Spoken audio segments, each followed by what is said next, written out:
मंगलम भगवान वीरो मंगलम गौतमघणी मंगलम कुंदारी जैन धर्मोष्टि मंगलम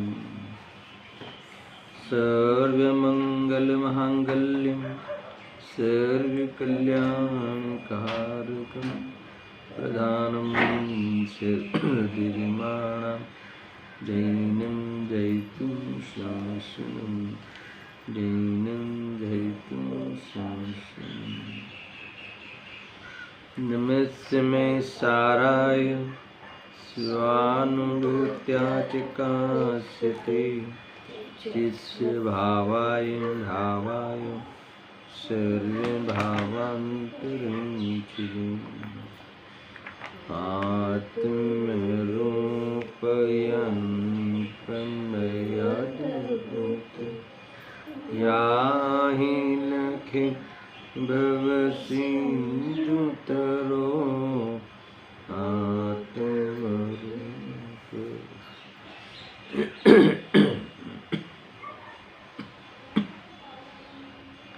समय सार सर्व विशुद्ध ज्ञान अधिकार। कल 314-315 गाथाओं का स्वाध्याय किया था। दोनों महान आचार्यों की टीकाएं हमने पढ़ी। अब आगे जो गाथाएं आने वाली है उसकी सूचना रूप आचार्य अमृतचंद्र देव ने कलश लिखा है। उस कलश को पढ़ते हैं। संकेत मात्र किया है कि आगे कौन सा विषय आएगा।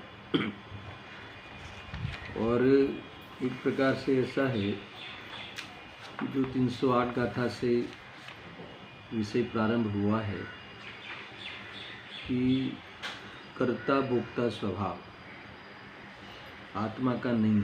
अर्थात तो मुख्य रूप से अभी तक ये विषय चला कि पर का कर्ता वो आत्मा का स्वभाव नहीं है। आत्मा का स्वभाव ज्ञाता है अथवा तो अकर्ता स्वभाव आत्मा का स्वभाव है, अर्थात ज्ञाता स्वभाव आत्मा का है।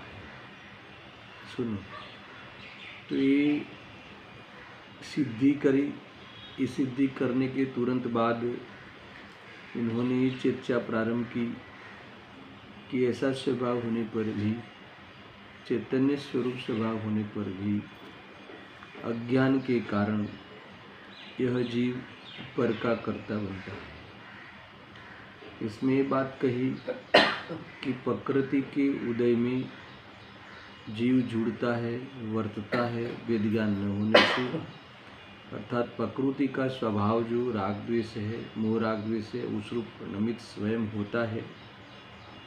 और ऐसे इस अज्ञान रूप परिणमन के कारण जीव को बंध होता है और बंध के कारण संसार बना रहता है। ये सारी चर्चा अद्भुत तरीके से विज्ञान की प्रेरणा देते हुए कहा इधर आ जाओ। ये बात इन्होंने कही। अब इसी प्रकार आप देखो उत्थानिका में, इसी प्रकार भोक्तृत्व भी आत्मा का स्वभाव नहीं है। कुल मिला के पर का न आत्मा करता है न भोगता है। इस बात को अब अर्थात भोक्ता भी आत्मा का स्वभाव नहीं है, पर का भोगना आत्मा का नेचर में नहीं है ना। तो इस प्रकार से उससे भी भेद ज्ञान कराने के लिए अब ये यहाँ आगे गाथाएं लिखने वाले हैं। अज्ञान के कारण ये जीव पर का भोक्ता मानता है। इसी प्रकार से सारी सिद्धि होगी। देखो लिखा है, इस प्रकार भोक्तृत्व भी आत्मा का स्वभाव नहीं है। क्या कहते हैं कि यह कर्तृत्व तो है ही नहीं, कर्तृत्व तो स्वभाव है ही नहीं, तो पर का भोक्तृत्व भी नहीं है। समझ में आया? यदि पर का कर्तृत्व जीव को नहीं है तो भोक्तृत्व भी नहीं है। अरे भोगना भी एक प्रकार से करना ही तो है। इसीलिए जब कर्तृत्व नहीं है पर का तो भोक्तृत्व भी नहीं है, ये बात इसमें शामिल ही है। फिर भी आचार्य देव इसको खुलासा बंद कहना चाहते हैं। और देखो ऐसा भी दुनिया में देखने को मिलता है, दुनिया में ऐसा लगता है अज्ञानी को कि ऐसी कई बातें हैं कि जीव उसका करता तो नहीं है मगर भोगता है ना। ऐसा लगता है ना कि जैसे कि रोटी आदि कौन बनाता है, रोटी आदि का कर्ता महिलाएं है घर की, मगर पुरुष वर्ग उसे भोगते हैं।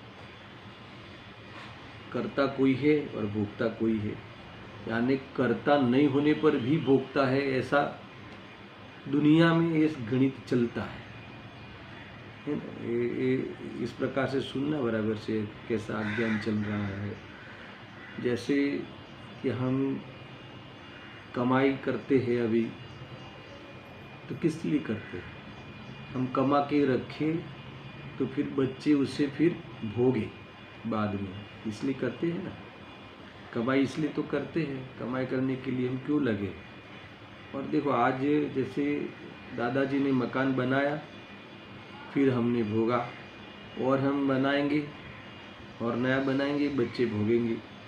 तो दुनिया में कर्ता नहीं होते हुए भी हम भोगते हैं, ये बात की सिद्धि अज्ञान में होती कि नहीं होती। तो इसीलिए तो करते हैं, क्योंकि हम अपने लिए थोड़ी करते, बोलते भी है सारा हम कमाए आपके हमारे लिए थोड़ी करते।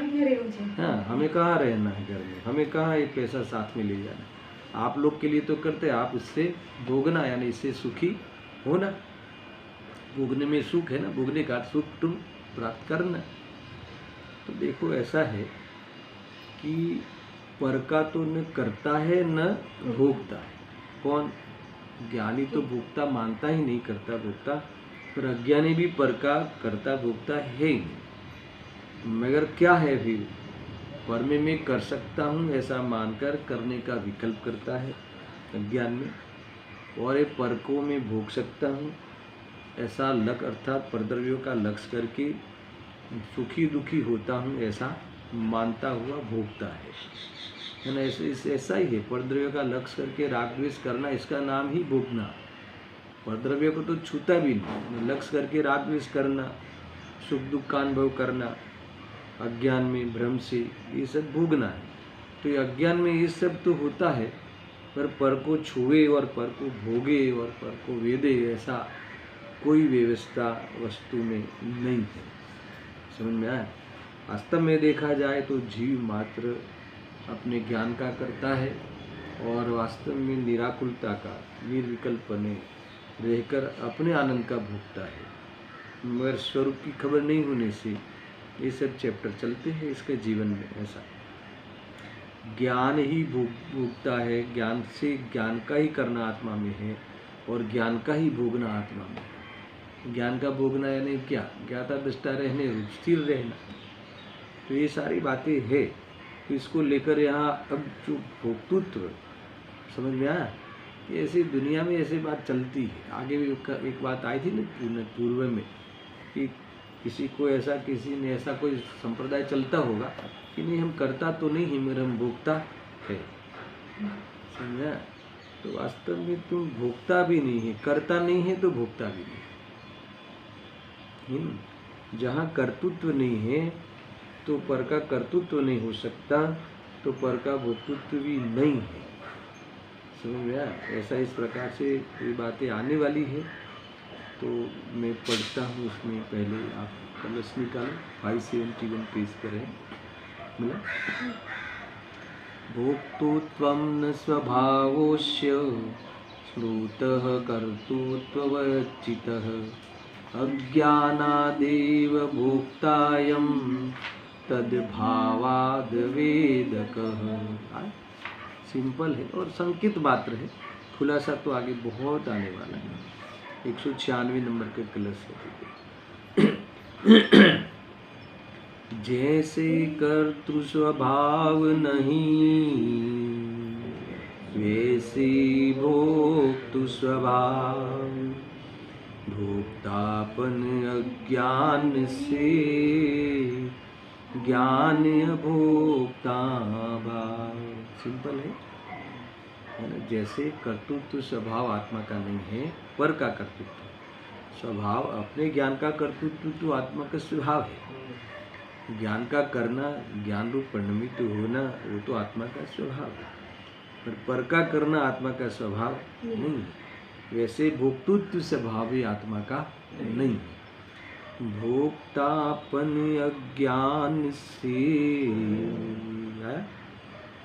ज्ञान भोक्ता भाव। तो भोक्तापन क्या है? अज्ञान के कारण परद्रव्य मुझे सुखी दुखी करते हैं, अर्थात मैं परद्रव्य को सुखी दुखी कर सकता हूँ ऐसा मानकर सुख दुख का भ्रम कर सकता है अज्ञान से। मगर जिसे ज्ञान होता है, विज्ञान होता है, वो अभोक्ता भाव को ही भोगते हैं। अभोक्ता भाव यानी निर्विकल्प होकर अतीन्द्रिय सुख को भोगते हैं। ये जो अतीन्द्रिय सुख का भ्रम नहीं पलता, ऐसा ज्ञानी का स्वरूप है। ये बात आगे खुल के आने वाली है, तो उस समय मैं उसका विशेष खुलासा करूँगा। देखो श्लोकार्थ पढ़ते हैं।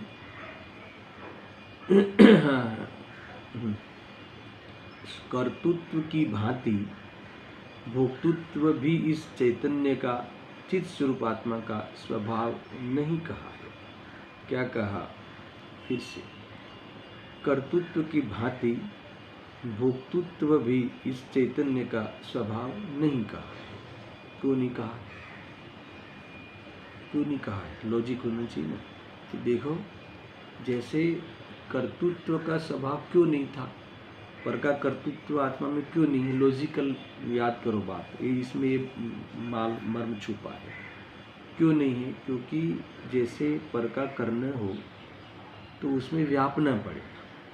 पर के साथ आत्मा का जब व्याप्य व्यापक भाव ही नहीं है, संबंध ही नहीं है, पर के साथ व्याप्य व्यापक संबंध ही नहीं है, तो फिर कैसे वो पर का करेगा? है ना। पर मेरा व्याप्य और मैं व्यापक, ऐसा जब स्वभाव ही नहीं है, ऐसी वस्तु में स्वरूप ही नहीं है, इसलिए कर्तृत्व नहीं है। तो इस प्रकार भोगना हो तो वही बात आएगी, पर में व्यापना पड़ेगा।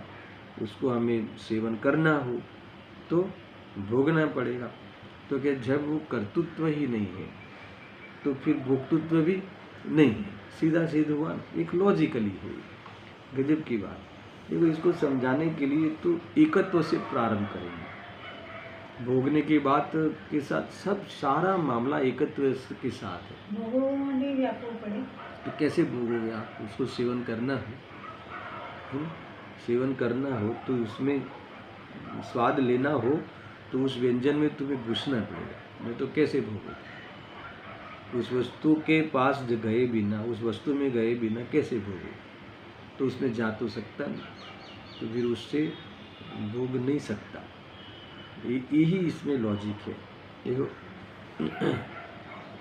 कर्तृत्व की भांति भोक्तृत्व भी इस चैतन्य का स्वभाव नहीं कहा है। आगे, वह अज्ञान से ही भोगता है। भोगता तो है ना, अरे भोगता है, उसका अर्थ भोगता है नहीं लेना, अज्ञान से भोगने रूप मानता है, अथवा मैं भोगता हूँ ऐसा भ्रम करता है। मानने की बात है ना। देखो, जैन शासन में मानने को ही करना कहा है। मैंने पहले भी आपको याद दिलाया था, है ना। जैसे तुम रोटी के कर्ता बनते हो, तुम रोटी के कर्ता हो, यानी मैं रोटी बना सकता हूँ, बना सकती हूँ, ऐसे मान्यता के तुम करता हो, ऐसी मान्यता तुम करते हो, रोटी नहीं करते। मानना करना है, ऐसा मानना करना है, समझना है। तो खोटा मानना मिथ्या है, सच्चा मानना वास्तव में सम्यकपना है, सम्यक ज्ञान है। ऐसा ही है तो बहुत सिंपल। देखो, ऐसा है ना कि संसार छोड़ने में कहीं उपयोग को नहीं लगा, इसलिए एक ही उपाय बताते हैं कि तुम चैतन्य स्वरूप रूप अनुभव करो। संसार तुम्हें टिकेगा ही नहीं, मैं चैतन्य स्वरूप हूँ, इतना तुम स्वाद ले लो, प्रतीत में ले लो, तो न परद्रव्य के कर्ता का भ्रम होगा, न परद्रव्य से मैं सुखी दुखी होता हूँ ऐसा भ्रम होगा। परद्रव्य में मुझे सुखी सुख देते हैं, यही भोक्तापन, ऐसा मानना ही भोक्तापन है। और ऐसा मानना अज्ञान में होता है। देखो ऐसा है ना, सिद्धि भी होती है, परद्रव्य तुम्हें सुखी करता है, समझ, ये पंखा तुम्हें सुख देता है, तो दूसरे दिन बंद क्यों कराते? दूसरे दिन सुख नहीं देता क्या? अच्छा, एक ही सभा में एक को सुख देता है, दूसरे को तो दुख देता है, तो ये कितनी गड़बड़ वाली बात है, कहीं लॉजिकली भी बात सिद्ध नहीं होती। समझा ना? वही धन हमें लगता है कि सुख देता है, वही धन के कारण हमारा बच्चा किडनैप हो जावे तो क्या दुखी करता है? तो एक बात पे तो डटे रहो तुम कि सुखी करता है कि दुखी करता है, क्योंकि इसलिए डटे नहीं रह सकते कि वो सुखी दुखी कर ही नहीं सकता। भ्रम होता है तो भ्रम में तो ऐसा ही होगा ना, भ्रम में तो कभी अपना लगे, कभी पराया लगे, कभी कर्ता लगे, कभी भोक्ता लगे, भ्रम में कभी इष्ट लगे, कभी अनिष्ट लगे, इसी का नाम तो भ्रम है। और भ्रम क्यों है? एक ही, मैं चैतन्य स्वरूप हूँ ऐसा अनुभव नहीं करता, प्रतीत नहीं करता, तो ये जीव नियम से भ्रम में ही है। गारंटी है, ये गारंटी की यहाँ बताइए। और उस भ्रम में इतना जीवन निकाल रहा है, और भी भ्रम को ही पोषण करते हुए जीवन निकाल रहा है। अभी तो मानो गुरुदेव श्री को, अर्थात तो आचार्य श्री को कहना पड़ता है, अब तो मान। अंत में इतना समझा के कहते हैं, अब तो मान, इतनी तो अक्ल है ना तेरे में कि ये नहीं हो सकता। कोई किसी का कुछ दुख सुख दे नहीं सकता, ले नहीं सकता, दुखी सुखी कर नहीं सकता, इसीलिए भोगने की बात ही कहाँ आई। ऐसा है ना, मान लो कि ये खीर में हमें सुख का भ्रम हो सकता है, सुख नहीं हो सकता। पेचिस हो जाए, दो बाटी और ले लीजिए, तो 2 बाटी 2 5 6 2 लीटर और ले लीजिए, होता ही नहीं होता, नहीं हो सकता भाई, उससे सुख नहीं होता। अगर सुख हम सुख माने, वो तुम्हारा तुम जानो, उसमें खीर को भी ऐतराज नहीं है और अन्य जीवों को भी, अन्य पदार्थों को भी ऐतराज नहीं है, तुम मानो। हाँ, मगर तुम मानते रहोगे तो तुम्हारे लिए वो नुकसानकारक है। मुझे खीर में से सुख आता है। देखो, ये आत्मा अनाहारी है, आहार और आत्मा के बीच में अत्यंत व्यवहार है। आहार का राग एक प्रकार से क्या है? अशुद्धता है। तो ये राग मिटाना उस स्वभाव के बल से मिटता है। देखो, कोई पर पदार्थ सुखी कर ही नहीं सकता। इस बेस पे मुनिराज अनाहारी का परिणाम प्रवृत्ति में और परिणाम में अनाहारीपना प्रकट हो जाता है। दृष्टि में अनाहारीपना तो है ना, सम्यक दृष्टि को गृहस्थ दशा में हो ही जाता है। मेरा आहार के प्रति इतना त्याग, आहार के राग का, कि आवे तो दिन में एक बार भाव आवे जुने संस्कार के कारण, मगर बाकी के समय में आहार का राग ही नहीं आता, त्याग हो गया। कैसे होगा? इसीलिए अगर सुख का कारण होता तो रखते, मैं है ही नहीं। और बाह्य में एक कण मात्र का संयोग में रखने का उन्होंने निदान नहीं किया, है ना। एक कण के साथ भी रहना उन्होंने, है ना, इस जीवन में नक्की नहीं रखा। इसीलिए सारी चीज़ों से निकल गए बाहर। दुख भी नहीं करता। हमें लगता है कि इतना उपसर्ग आया, इतना उपसर्ग के कारण दुखी होता है जीव, तो ऐसा है। इधर ध्यान रखो, इधर ध्यान रखो, समझ आया? दुखी होता है क्या? अगर दुखी होते मुनिराज तो होते क्या? उपसर्ग के कारण। उपसर्ग के कारण दुखी होते हैं क्या? उपसर्ग के काल में तो अतिरिक्त सुख बढ़ाते हैं, स्थिरता बढ़ती है, केवल ज्ञान तक चले जाते हैं। फिर कौन सी बात? पर द्रव्य सुखी दुखी करता है, ये तुम्हारा भ्रम मिटाओ, ये कहते हैं। देखो कौन जबरदस्त है। हाँ, ये इसी बेस पे लिया है। आगे टीका में नई गाथाओं में, है ना, कि वो भोगना तुम्हारा जहाँ देखो, भोगने का अर्थ सुख दुख बता ही देता हूँ, बात आई है तो कि देखो एकत्व से ही सारा जड़ है इसमें। मान लो कि जहाँ तुम्हें अपनापन नहीं हो वहाँ दुखी होके दिखाओ, और जहाँ अपनापन नहीं हो और ऐसी स्टोरी कहे कि इसे करोड़ों अरबों रुपए के फायदा हो गया, तो एक क्षण के लिए भी अंदर सुखी होके बताओ, अरे हमें कहाँ मिला है, अरे उसे मिला है ना, मिलने पर तो सुख होना चाहिए ना, मगर अपना नहीं है ना। समझा कि ख्याल में?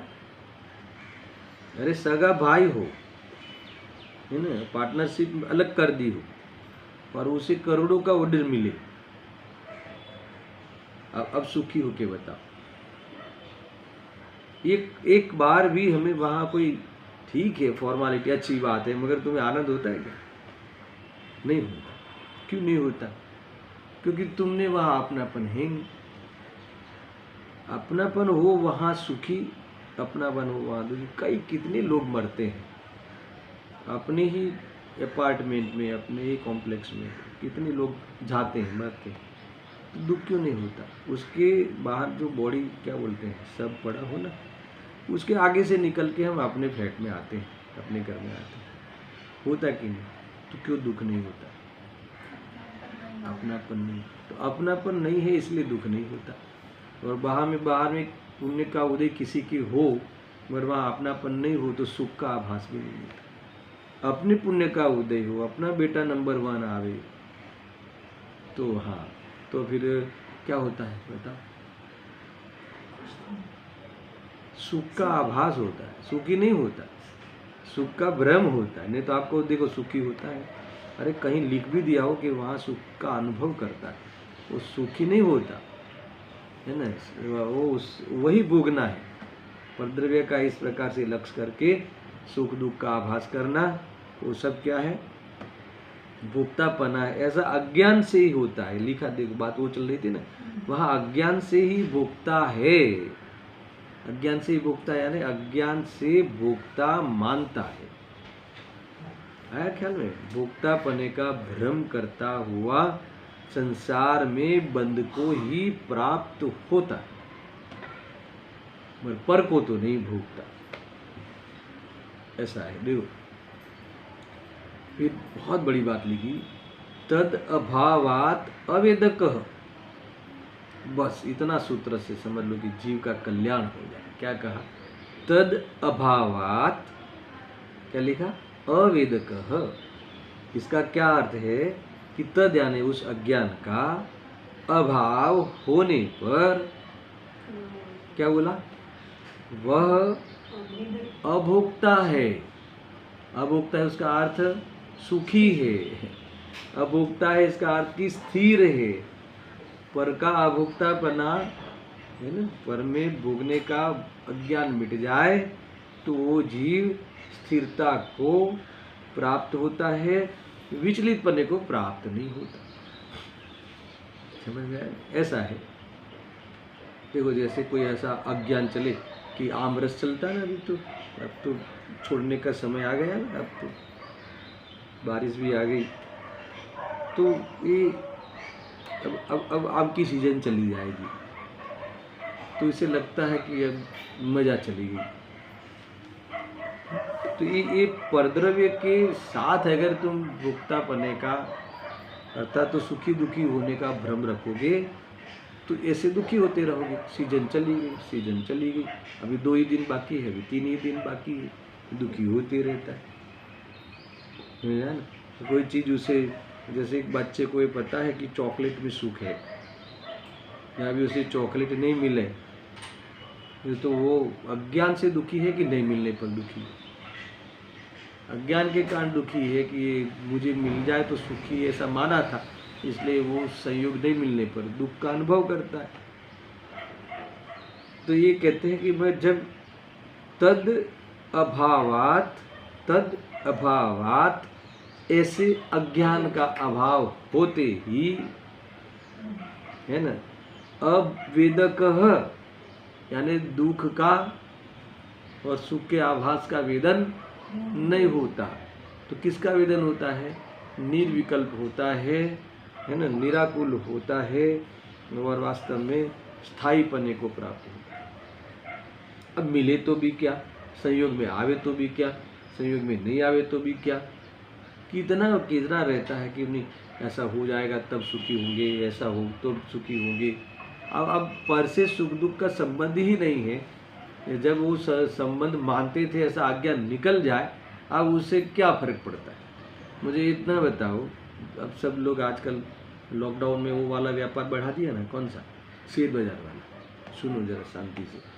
अब मान लो कि तुम्हारा इंडेक्स है ना कितना है मुझे पता नहीं, जितना है उससे डबल हो जाए, तो जंगल में जो विचरते हैं हमारे मुनिराज वो कितने सुखी हो जाए, और इंडेक्स 0 हो जाए तो कितने दुखी हो जाए? क्यों नहीं होंगे? आप तो कभी सोचा है क्यों नहीं होते? क्योंकि इन्हें अज्ञान नहीं है, क्योंकि उस पदार्थ के कारण, कोई भाव किसी का बढ़ने के कारण है ना, मैं स्थायी हो गया, मैं सिक्योर हो गया, मैं अभी कुछ काल तक अर्थात 5-25 साल 2-4 पीढ़ी तक मुझे अब तकलीफ नहीं आएगी, ऐसा खोटे भरोसे के कारण वो सुख का आभास करता हुआ भोगता है। अच्छा, अभी किसी को ऐसा 0 हो जाए, अब पूरे दिन भर चिंता, बच्चे क्या खाएंगे, मैं क्या खाऊंगा, क्या पहनूंगा, क्या ओढ़ूंगा, समझा? अब उसके कारण दुखी होते रहते हैं। तो किसके कारण? अज्ञान ना, क्योंकि उस चीज़ों के कारण में सुखी होता था, अब मुझे नहीं मिलेगी, दुखी होंगे। हमारे मुनिराज को उससे मतलब ही नहीं है, किसी को मतलब नहीं है, मगर उनको ज्ञान है, उनको वेद ज्ञान है, इसीलिए वो अभोक्ता है, अकर्ता है ना, ज्ञाता है, वास्तव में निर्विकल्प रहते हैं, सुखी रहते हैं, अतीन्द्रिय सुख के पान करते हैं। कितना जबरदस्त! देखो, आप कैसे भी इस स्वभाव में मच लो, बस इस स्वभाव में उतरो, तुम अपनी पर्याय में स्वभाव को उतारो या क्या, देखो, अनुभव करो, सत्य को स्वीकारो, स्वरूप की ओर से जीवन जीने का प्रारंभ करो सदाबहार। उसके जीवन में कभी दुख के दिन आ ही नहीं सकते। दुनिया के कुछ भी पदार्थ के परिणमन के आधार से मेरे सुख दुख का निर्णय नहीं होता है ना। अगर जीवन जी ले तो बात तो हो जाए। इतना जीवन, कल परसों भी कहा था, इतना मरण का भय। अब वैक्सीन ली तो बुखार आया, जिसने भी ली हो, जब लेते ना जब मैसेज आते, अब क्या हुआ, अब दुखी, अब बुखार आया कि नहीं आया पूछते रहे, पागल सा जी, बस पागल सा बोला।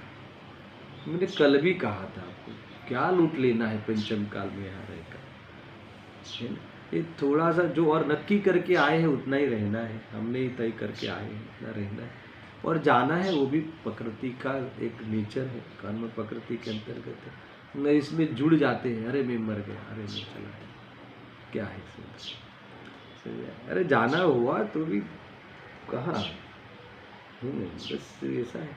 मैंने कल भी कहा था, पंचम काल में यहाँ नहीं रहने का अफसोस करने से क्या मतलब है। पंचम काल में यहाँ रहना कोई शोभा थोड़ी नहीं, जहाँ नसीमंदर भगवान जन कोई भगवान है, यहाँ ग्रहित मिथ्यात्व की बोलबाला है गली गली में,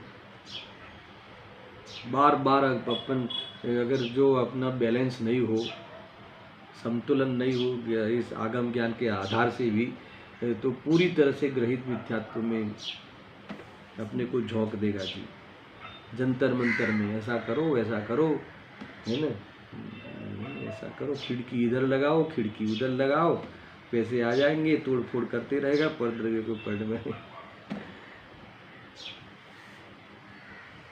चेतन चेतन रूप पढ़ना में, जड़ जड़ भावे पढ़ने में, जड़ जड़ भावे परिणमे, चेतन चेतन भाव, कोई कोई पलटे नहीं, छोड़ी आप स्वभाव।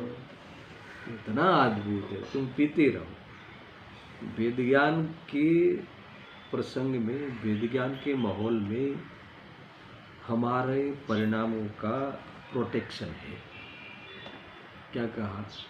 वेद ज्ञान की औषधि से हमारे ये मिथ्यात्व रूपी रोग का अभाव हो सकता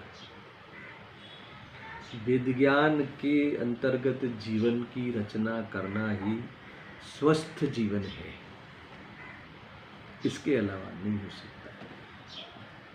अद्भुत है भाई, कितनी कैसी बात आई। अज्ञान का तद अभावात, इतना पसंद आया, नहीं पढ़ता था सुबह।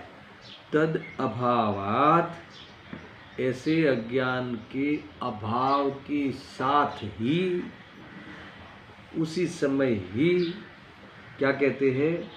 अवेदकः, अभोक्ता स्वभाव का वेदन होता है। अभोक्ता का यानी समझ में आया ना, ज्ञाता दृष्टा, यानी पर्स के साथ सुख दुख का भ्रम मिट जाने से अपने अभोक्ता निर्विकल्प स्वभाव का वेदन में आना बनता है। तभी जीव स्थायी सुखी रह सकता है। समझ में आया? ऐसा है। अस्थायी चीजों के असहयोग के आधार से सुख की कल्पना करना, समझ में आया, और उसी से हमारे दुख का कारण मानना, तो कैसे तुम अभाव कर पाओगे? दुख मेरे भ्रम के कारण था, भ्रम मिट जाने से सुख होता है। यही बातें आगे कहने वाले हैं। इस प्रकार से ये तो एक सैंपल था, संकेत मात्र था। अब इस को लेकर 316 गाथा इसी विषय को लेकर आई है, तो हम प्रारंभ करते हैं। अद्भुत बातें आई है, देखो इसमें। अब इसी अर्थ को गाथा द्वारा कहते हैं। कौन से अर्थ को? ये है ना, ये इसी प्रकार भोक्तृत्व भी आत्मा का स्वभाव नहीं। जैसे आगे क्या आया था? कर्तृत्व आत्मा का स्वभाव नहीं। अभी पर शब्द लगावे तो ही पता आपको थोड़ा क्लियर होगा। पर के कर्तृत्व का स्वभाव आत्मा का नहीं। पर में कर सके ऐसा वस्तु व्यवस्था नहीं। पर का मैं कर सकता हूँ ऐसा मानना तो बनता है अज्ञान में, समझा? मगर पर का करे ऐसा स्वभाव नहीं है। अब पर का इसी प्रकार, इसी भांति पर का भोक्तृत्व का भी आत्मा का स्वभाव नहीं। एक परमाणु मात्र को भी आत्मा चखे, है ना, चखे, भोगे, एक परमाणु मात्र को। गजब की बात, एक परमाणु मात्र को भी आत्मा भोगे, सेवे, ऐसा आत्मा का स्वभाव ही नहीं है। और सारी दुनिया, सारे संसारी परद्रव्य को इकट्ठे करने की दौड़ में है। अब देखो, गजब गजब की बात है भाई, जरा समझना चाहिए क्या बात है। देखो ऐसा है, थोड़ा सा विचार करना। सारे लोग ये परद्रव्य को लेकर अस्थाई जीव है, ये अस्थाई चीजें है, सहयोग भी अस्थाई है ऐसा। और इसमें खुलासा होने वाला है। देखो, हमारी मूर्खता हमें पता चल जाना चाहिए। स्वाध्याय का फल ये है। और मूर्खता ख्याल आ जाए तो मूर्खता मिटाने का उपाय श्री गुरु से समझकर उपाय करना चाहिए। देखो, कोई भी सुखी होने के प्रसंग में, स्वस्थ होने के प्रसंग में निदान बहुत अहम विभाग है। रोग का निदान होना सबसे बड़ी बात है। अगर निदान गलत है तो उपचार गलत होगा। इसलिए हमें दुखी होने का कारण मूर्खता है वो पता चले तो फिर अभी उसका उपचार भी श्री गुरु स्पेशलिस्ट जो होते हैं उसके द्वारा समझकर हमें उपाय करना चाहिए, है ना। दुख का जो उस रोग को मिटाने की विद्या जो जानते हैं, ऐसे स्पेशलिस्ट बोलते हैं उसे, कौन है? सर्वज्ञ भगवान, देव शास्त्र गुरु, पंच परमेष्टि, हमारे मुनिराज। तो उनके द्वारा हम इसको समझे और उपाय करें। ऐसा लगे, देखो ये तुम्हें इतना ख्याल आ जाए, और जब जब तुम्हें भगवान की प्रतिमा के सामने खड़े होने का अथवा तुम्हारे ज्ञान में ज्ञेय बनने का प्रसंग आवे, तो ऐसा लगे कि मुझे तो है ना तारने का प्रभु आपने तो मार्ग बता दिया। ऐसा फील होता है, इसलिए मैं कह रहा हूँ, जब भी अपन जैसे मंदिर जाके आए बहुत निकट से फिजिकल भी, बाकी निकट का तो पहले बहुत ले चुका हूँ, तो भगवान को ऐसा निहारे तो ऐसा लगे कि आप जैसा बनने की हमें, आप जैसा बनने का संस्कार डल रहा है प्रभु। क्या कहा, ऐसा ऐसा आपको स्मरण में, यही भक्ति है बाह्य में, और ऐसा हो जाना वो निश्चय भक्ति है। जो मुझे कोई बात ख्याल में आती है ना, हम जैसे इतना पढ़ते हैं, सोचते हैं, विचारते हैं, फिर जो भी अपने भाव आता है, दर्शन करते हैं भगवान का, तो प्रदक्षिणा पढ़ते पढ़ते एकदम खिड़की में आते नहीं, भगवान के सामने नहीं बनता हमारे ज्ञान में इतना मात्र, तो ऐसा लगे कि आप जैसा बनने का संस्कार प्रभु डल रहा है। इतना तो है कि नहीं, इतना हमें तय है कि बस यही एकमात्र आत्मदशा सुख की, यही पोजीशन सही है, और कोई पोजीशन सुख की नहीं हो सकती। ऐसा है, भाई अद्भुत है ना। इससे हटकर कहाँ जाओगे, कहाँ रहोगे, तो बराबर से एक ध्यान रखना है। इसीलिए यहाँ कहते हैं अब इसी अर्थ को, यानी इसी प्रकार भोक्तृत्व भी आत्मा का स्वभाव नहीं है। आत्मा का स्वभाव नहीं है, यानी ये मतलब कि प्रकार से जो कोई मुझे सुखी करे ये संभव ही नहीं। अरे अनंत सुखी भगवान मुझे सुखी करे वो भी संभव ही नहीं। देखो ये गुरुदेव जी के आने से कई बातें इतनी क्लियर हुई अपने ज्ञान में कि चलो ठीक है, बताते तो है, बताते तो है, तो गुरुदेव जी उसके लिए भी कहते हैं क्या बताते हैं, कुछ बताते बताते नहीं, सुनना। ये तो जब तुम जानो तब उन्होंने बताया, इतना आरोप आ सकता है। जब तुम जानो, जब तुम स्वयं अपने उपादान से समझो तो उन्होंने बताया है, ऐसा आरोप मात्र आता है, क्योंकि ऐसा अनुभव करने वाले विश्व में पंच परमेष्टि अर्थात दौनपणे सम्यक दृष्टि श्रावक इसके अलावा और कोई हो ही नहीं सकता। समझे, मेरे कोई तुम्हें बताते हैं, बताने आए हैं, बताने के लिए अर्हतपन धारण किया है, अर्थात वो भी उनका कोई दायित्व है, ऐसा माने तो अर्हत बन ही नहीं सकते। अरे सम्यक दृष्टि बन नहीं सकते, अर्हत तो बहुत होती है। तो सारी बातें भी समझना, ये सब राग की भाषा है कि आपने हमें तार दिया, आपने हमें भगवान है ना बता दिया, नहीं दे ही दिया। आत्मा दे दिया ऐसा नहीं बोलता राग, क्या बोलता है, अरे बता दिया ऐसा नहीं बोलता, दे दिया। राग में ऐसी भाषा होती है, राग में ऐसी वाणी, राग के निमित्त से ऐसी वाणी होती है, वितरागता के निमित्त से ऐसी वाणी होती है कि कोई किसी को दे नहीं सकता। भगवान की वाणी ऐसी नहीं बन निकलती, उनकी वितरागता के निमित्त से ओंकार ध्वनि में कोई किसी का करता नहीं है, ऐसी बात निकली। और राग की वाणी, भले ज्ञानी हो तो भी राग में ऐसी वाणी निकलेगी, राग है तब तक, प्रभु आपने हमें तार दिया, प्रभु आपने हमें बता दिया, मार्ग बता दिया। ऐसी राग की वैसा ही ऐसी है। अहो अहो श्री सदगुरु इसमें हो, आपने आत्मा बताया नहीं, आत्मा दे ही दिया।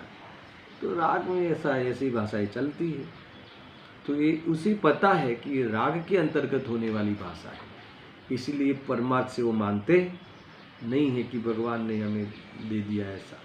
इस प्रकार से सारी बात इसमें आई है। देखो 316 गाथा इस विषय को लेकर खुलासा करने वाली है। आचार्य कुंकुम देव ने क्या लिखा है, देखो। अन्नाणी कम्य फलम पयड़िय सहावट्ठी दो तुवे देदी, नाणी पुण्यकम्य फलम जान दी उदिदम न वेदेदी। ज्ञानी स्थित प्रकृति स्वभाव सु कर्म फल को वेदता, अरु ज्ञानी तो जाने उदयगत कर्म फल नहीं भोगता। वही बात लिखी है, टीका में थोड़ा विस्तार होता है और आचार्य जयसेन देव उसको और पेट में घुसकर खुलासा करते हैं। और गजब की बात है, गोदेसी उसमें हमारी भाषा में हमारा कान पकड़ के हमारा दोष का ज्ञान कराते हैं और हाथ पकड़ के इसके पुरुषार्थ कराने की प्रेरणा देते हैं। ये है मामला।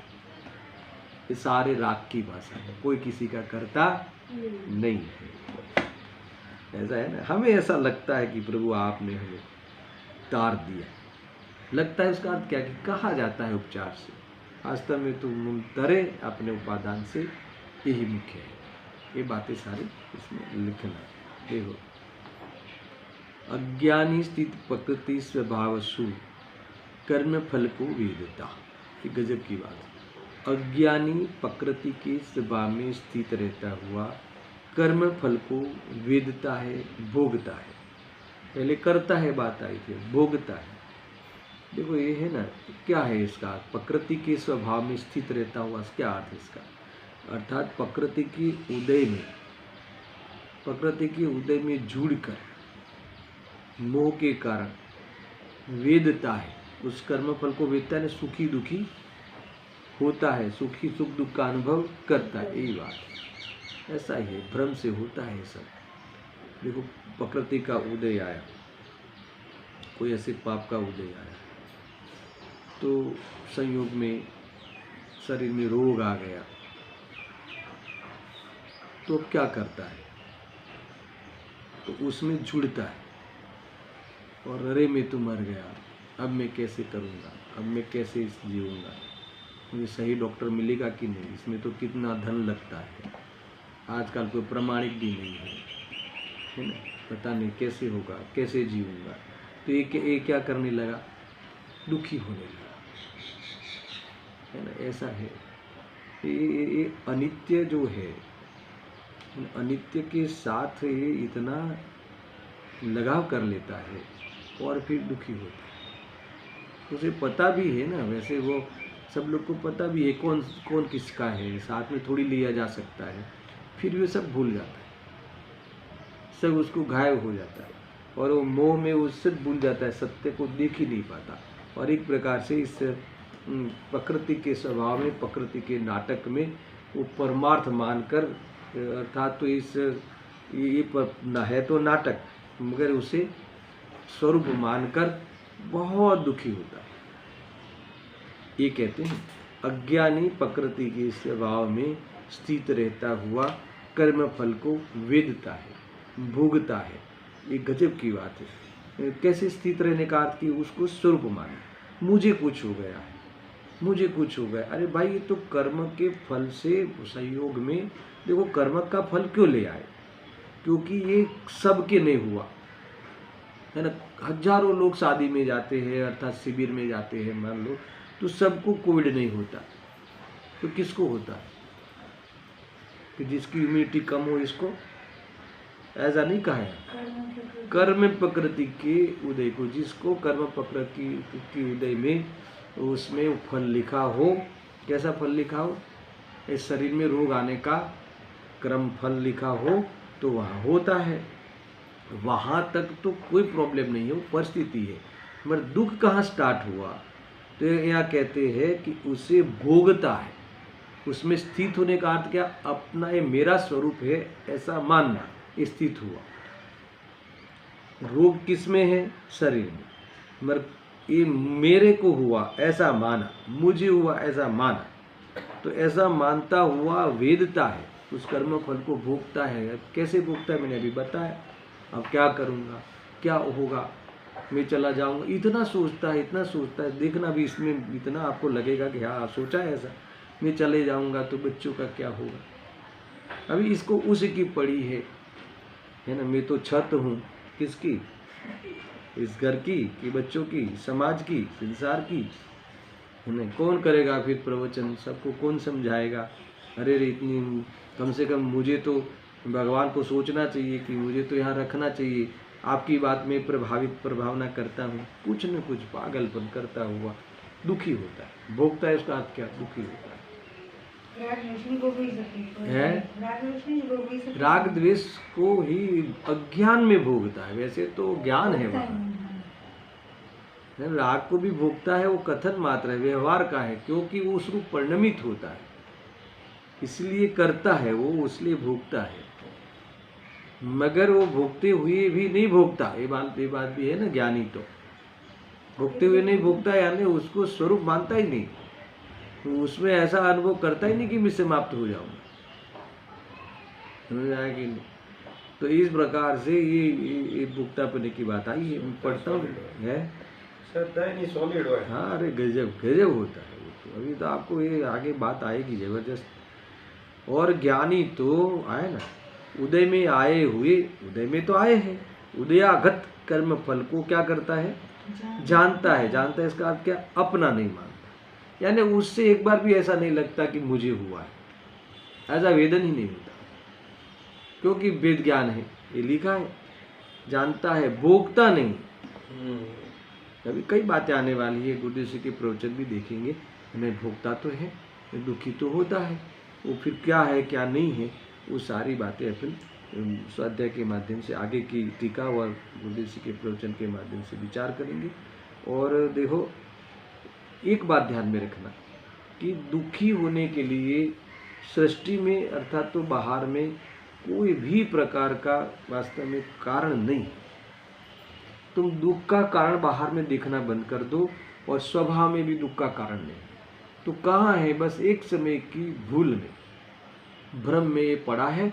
तो एक समय का भ्रम जो अनंत काल से चला आ रहा है, उस मिटाने के लिए अनंत काल नहीं चाहिए। अनादि से अनंत काल से चला आ रहा है ना, अनंत काल अभी नहीं चाहिए। एक समय की भूल एक समय में मिट जाती है।